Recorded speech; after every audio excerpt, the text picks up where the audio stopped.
Shri Gurubhyo Namaha, Harihi Om. My namaskaras to you all again.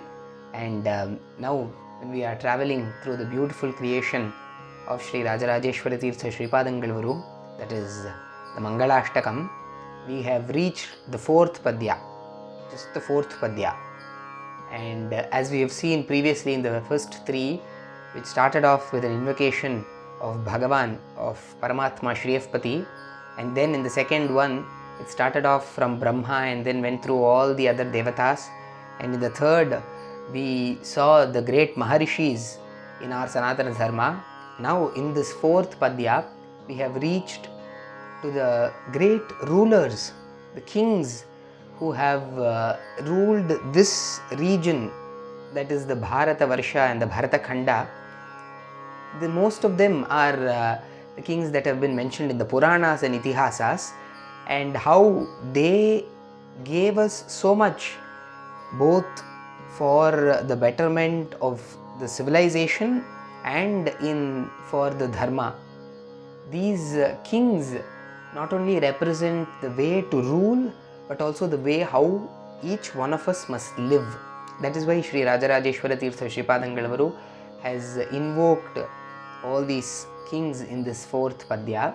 Before we go deeper into the kings and know their history, we'll first listen to the shloka. Mandhata nahushombarisha sagarau Raja pruthurhaihayah Shriman dharmasuto nalo dasharatho Ramo yayatiryyaduhu Ikshvakuscha vibhishanascha bharatascha Uttanapadadhuvau Ityadya bhuvi bhubhujascha satatam Kurvantu no mangalam. There was the beautiful shloka written by Shri Rajarajeshwara Tirtha Shripadangalvaru, where he lists almost 17 kings, not one or two, but 17 rulers who have been our Maharajas. Now the thing is, most of them are not mere kings. They have done something extraordinary in their lifetime. That is why the Purvacharyas classify them into the category of Raja Rishis. They are not only Rajas, they have gone a step ahead of that and have become Raja Rishis. Through their selflessness and their dedication and their devotion, they have gained the status of Raja Rishi. Now, most of these 17 kings are familiar to us, and if I go deeper into the story of each of those 17 kings, it will become a full-on upanyasam, which we do not have time to do.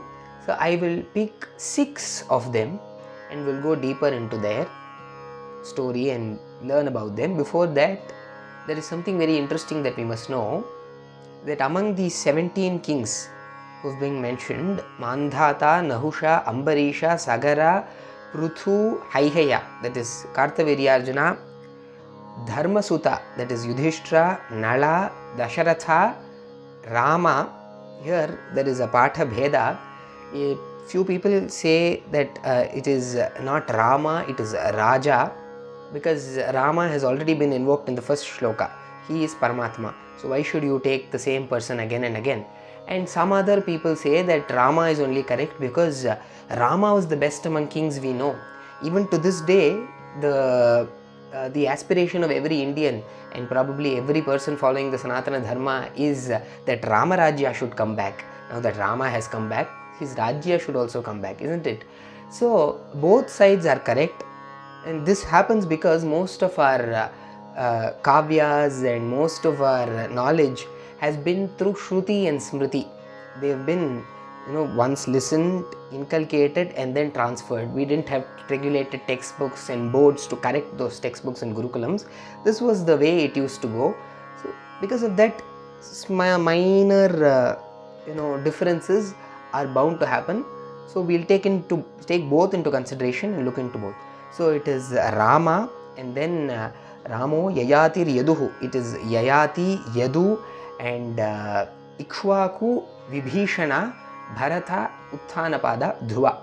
So these are the 17 kings who have been mentioned. Among these 17 kings, 13 of them are from our Manvantara. A Manvantara is a period mentioned in the Bhagavatam. consists of almost 71, approximately 71 Chaturyugas. Krita Yuga, Treta Yuga, Dwapar Yuga, Kali Yuga. When all the 4 yugas are completed, one Chaturyuga gets over. When 71 such Chaturyugas are over, one Manvantara is over. When 14 such Manvantaras are over, it is considered that 12 hours of Brahma is done.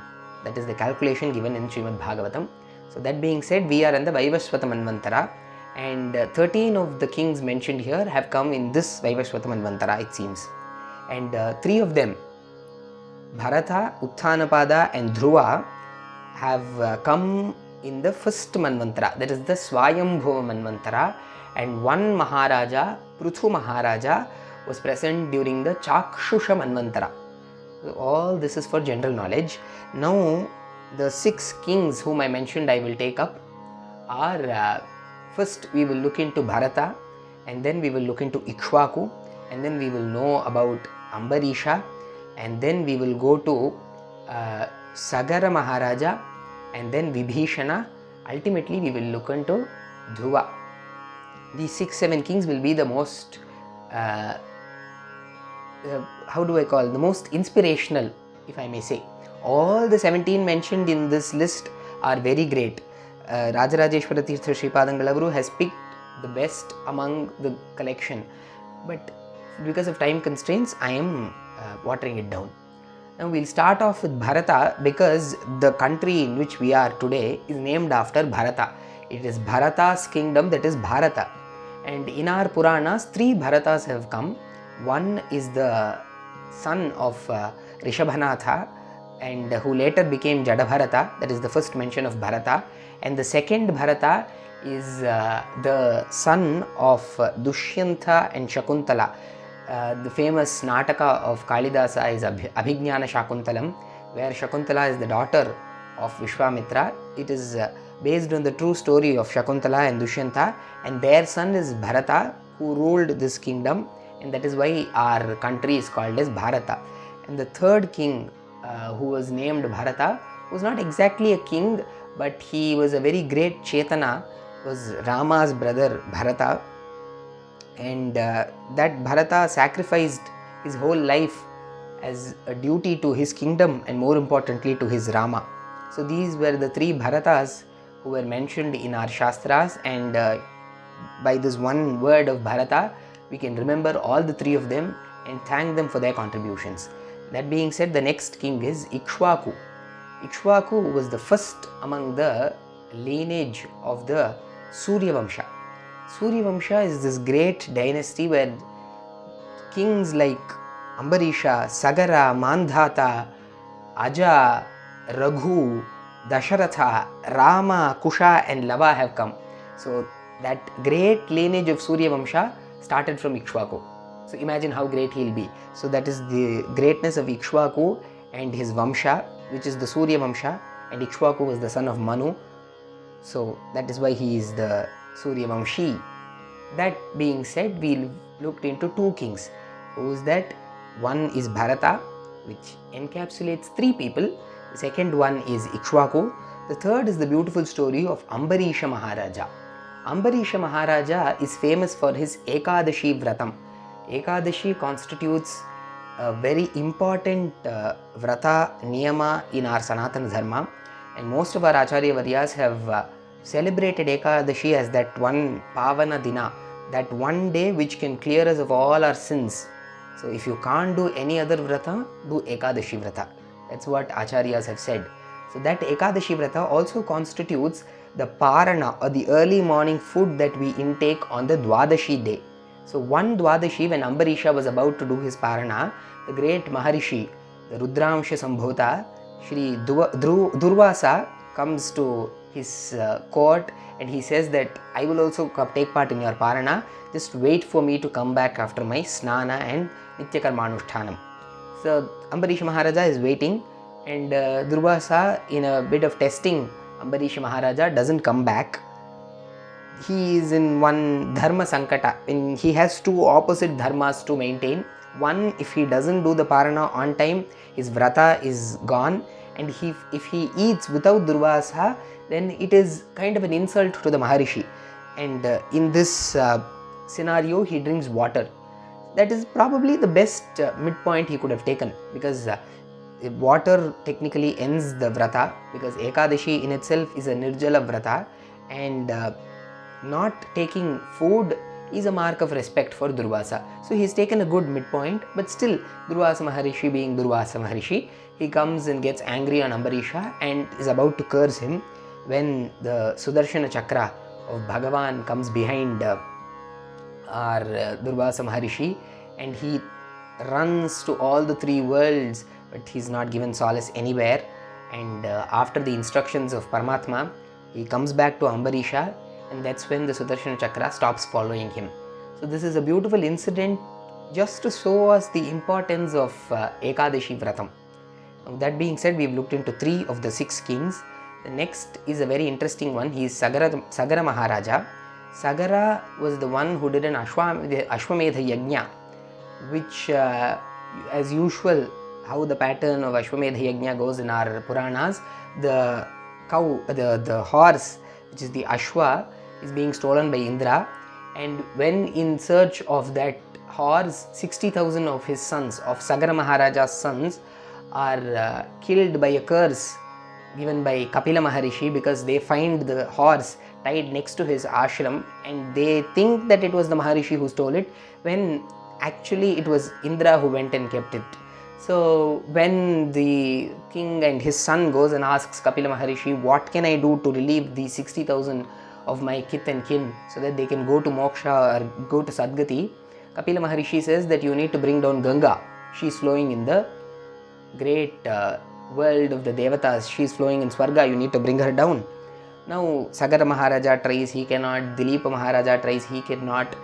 Their great-grandson, Sagara's great-grandson, Bhagiratha, is the one who successfully brings back Ganga, brings Ganga to earth after huge turmoil and almost after 5 tapas. Not 1 or 2, he did 5 penance to bring Ganga to earth, and he is the reason, and Sagara Maharaja is the reason we have Ganges flowing through our Bharata, and that is why we are able to cleanse ourselves of the sins that we have done in our past. So Sagara Maharaja is one important king we must remember. That is 4. The next is Vibhishana. Vibhishana is the brother of Ravana, and he needs no introduction. He left Ravana's side, came back to Rama, he did Sharanagati. Rama accepted Sharanagati because Abhayam Sarva Bhutebhyaha Dadamyetad Vratam Mama, says Rama, because his whole motto in life was to give solace to every human being and every living being. Sarva Bhutebhyaha, not only Sarva Janebhyaha. He says, of all living beings, I am here to give them, my solace. So that Vibhishana, after the war, he gets a gift from Rama, that is Sri Ranganatha Swami, who while going back to Lanka wanted to stay in Srirangam, and in Srirangam he was kind of placed by mistake, but by a pleasant mistake for us, by Vibhishana, and as per his own wishes, Sri Ranganatha Swami even to this day is facing south towards Lanka. And the 6th king is Dhruva. Dhruva needs again no introduction. He is a 5-year-old who, because his stepmother Suruchi did not let him sit in the lap of his father Uttanapada, goes on to do penance to Bhagavan. Imagine that, you cannot sit in your father's lap and you go do penance. Couldn't be me. So he goes and does penance, and after 5-6 months of very indulged bhakti that Bhagavan showed in front of him, and that Divya Mangala Vigraha was praised by Dhruva in a beautiful stava in the Bhagavata Purana. So these are the 6 kings whom I could discuss in this video. There are many more. I've left almost 11 of them. All of them are great, and such Raja Rishis should bless us, because they are Bhuvi Bhu Bhujaha. They are the ones who protect the kingdom, protect the whole earth, says Rajarajeshwara Tirtha Sripadangaluru. So their protection and their presence, both spiritually and their previous presence on this earth, will give us auspiciousness, and their smriti in itself is Parama Pavana.